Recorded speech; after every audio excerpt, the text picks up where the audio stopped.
프랑스 혁명입니다. 가장 대표적인 시민혁명 중 하나이면서 프랑스 대혁명이라고 불리고 있습니다. 그 배경으로는 구제도의 모순을 보통 얘기합니다. 신분제의 모순을 말하는 건데요.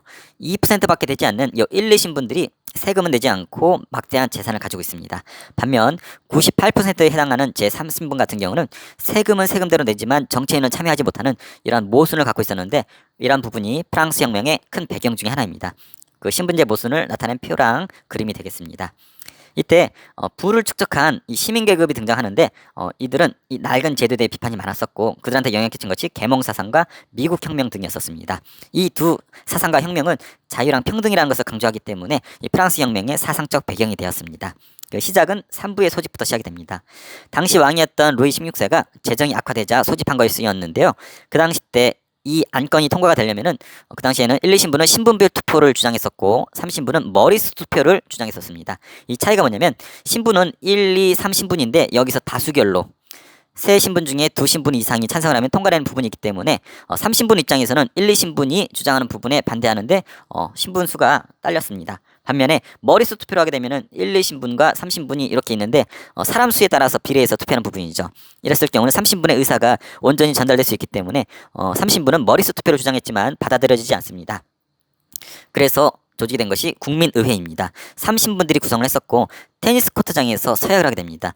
이런 불합리한 부분을 개선하기 위해서 새로운 헌법을 요구했지만 왕이 탄압하게 되고, 그 당시 사람들이 바스티유 감옥을 습격하게 되는데, 바스티유 감옥은 국왕의 어떤 전제정치의 상징을 뜻하기 때문에 상징적인 의미가 강했습니다. 그리고 이때 선언한 것이 그 유명한 인권선언입니다. 인간과 시민의 권리선언이라는 이름이 있는데 짧게 인권선언이라고 합니다. 핵심 가치들이 있어요. 자유권, 평등권, 그리고 자유재산 안전, 압제에 대한 저항권, 모든 주권은 국민에게 있다라는 주권 재민권, 국민으로부터 나오지 않은 권력을 행사할 수 없다라고 하는 시민혁명의 가장 전형적인 가치를 담고 있는 선언이 인권선언이 되겠습니다. 이런 분위기에 왕이었던 루이 16세랑 와이프였던 마리 앙투아네트는 해외로 오스트리아로 도망가려다가 체포를 당합니다. 그리고 헌법이 제정이 되고 입헌군주제로 헌법을 바꿉니다. 그리고 국민의회가 해산이 되고 입법의회로 바뀌는데, 이때 외국과 전쟁을 벌이게 됩니다. 이때 오스트리아나 프로이센 같은 경우는 이 프랑스 혁명 결과 자유랑 평등이 어떤 사상들이 퍼지고 있는데, 이러한 부분이 자기 나라에까지 영향을 받는 부분이 싫었던 부분이에요. 더군다나 왕이 힘을 줄이는 입헌 군주제를 주장하고 있기 때문에 전제 군주제를 유지하고 있었던 오스트리아나 프로이센 입장에서는 이걸 탄압할 어떤 부분이 있었던 부분이죠. 그래서 전쟁들이 일어나고 혼란스럽기 때문에 왕권을 정지시키고 국민공회로 바꾸고 공화정을 선포합니다. 그래서 그래서 쉽게 외우면 되겠죠. 국민공회는 공화정을 선포했다. 그래서 왕이었던 루이 16세랑 마리 앙투아네트를 단두대에서 목을 쳐서 죽여버립니다. 근데 우리 속설이 마리 앙투아네트가 되게 사치가 심했다 그러는데 그것은 잘못된 전달이라고 하죠. 시민들이 배고프니까 빵을 달라고 하니까 빵이 없으면 케이크를 주면 되지 않겠냐라고 얘기했다라는데, 그런 부분도 지어진 부분이고, 마리 앙투아네트는 역사 속에서는 우리 소문과는 다르게 그래도 긍정적인 인물이었었고 사치가 심하지 않았었다고 합니다. 고향인 오스트리아로 가려다가 걸리게 되죠. 자, 공화정이 선포가 되고 로베스피에르가 권력을 잡습니다. 급진파인데 공포 정치를 펼칩니다. 수많은 사람들을 이 단두대에서 목을 치게 되는데, 이에 반발해서 쿠데타가 일어나고 로베스피에르조차도 본인 스스로 단두대에 머리가 잘리게 됩니다. 이것은 루이 16세가 처형되는 단두대의 모습이고, 로베스피에르에 반대하는 사람들이 쿠데타 일으킨 모습입니다. 그래서 과도기로 총재정부가 5명의 총재가 나라를 이끄는 형태가 이루어지지만, 쿠데타로 나폴레옹이 등장합니다. 이 인물이죠. 되게 멋있게 그려놨지만 나폴레옹은 실제로는 키가 작고 짜리몽땅한 모습이라고 하죠. 그리고 통령 정부를 구성하게 됩니다. 나폴레옹이. 그래서 대프랑스 동맹, 다른 나라들을 격파하게 되고 국민교육제도를 통해서 사람들을 교육시키고 나폴레옹 법전을 편찬합니다. 특히 이 대프랑스 동맹이라든지 그리고 국민교육제도, 나폴레옹 법전 편찬 등은 여기 이따 나오지만 민족주의에 영향을 주게 됩니다. 다른 나라랑 전쟁하면서 어떤 프랑스라고 하는 어떤 민족의식을 고취시켰고, 똑같은 교육제도랑 똑같은 법을 적용시킴으로써 하나의 민족이라고 하는 어떤 의식을 불러 넣어줬다고 하죠. 그리고 다른 나라랑 전쟁을 하러 갔었을 때 또 혁명 도중에 썼었던 어떤 모자가 있는데, 그 모자의 형식이 이런 색깔로 되어 있었다고 합니다. 파란색, 흰색, 빨간색인데 이것은 자유, 평등, 우애를 뜻한다고 하죠. 이것이 나중에 프랑스 국기가 되었고, 라 마르세이지라고 하는 이 노래가 그 당시 혁명 당시 때 불러졌던 노래인데 원래 군가입니다. 어떤 군인이 제작한 거였는데 의도치 않게 이 당시 때 불려지게 되면서 프랑스 혁명 때 이 노래가 프랑스의 국가가 되게 되죠. 그래서 노래가 좀 과격합니다. 자, 통령으로 있었던 나폴레옹이 국민투표를 통해서 황제로 즉위하게 됩니다. 이것이 황제 즉위 모습인데, 교황은 자리에 앉아있고 나폴레옹이 직접 왕관을 쓰고 왕비한테도 황후의 관을 쓰여주는 모습으로서 나폴레옹 재관식 되게 유명하죠. 프랑스의 노트르담 성당에서 대관식이 있었다고 합니다. 자, 황제로 즉위하게 됩니다.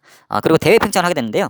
영국을 제외하고 대부분의 유럽을 직간접적으로 차지하게 됩니다. 이때 영국은 넬슨이라고 하는 유명한 제독, 해군 제독의 저항으로 쉽게 굴복시키지 못했고, 이런 영국을 고립시키기 위해서 대륙 봉쇄령이라는 걸 실시를 합니다. 대륙과, 그러니까 유럽 대륙에서 영국과 교역을 하지 못하도록 통제하는 거였는데, 이것을 러시아가 어기죠. 그래서 러시아를 원정을 갔지만 워낙 추웠기 때문에 실패하게 되고, 이것을 계기로 나폴레옹이 몰락을 하게 됩니다. 그래서 나폴레옹은 나중에 쓸쓸하게 어떤 섬에서 갇혀서 죽음을 맞이하게 됩니다. 나폴레옹과 관련된 일화가 여러 가지가 있죠. 베토벤이 영웅이라는 노래를 통해서 나폴레옹을 칭송하기도 했었고, 여기 아까 봤던 마리 앙투아네트는 궁정의 어떤 음악회에 모차르트가 어렸을 때 왔었는데 넘어졌었다고 하죠. 그래서 마리 앙투아네트가 이렇게 세워주고 모차르트가 되게 마리 앙투아네트를 되게 좋아하고 사모했었다라는 이런 이야기도 들려옵니다.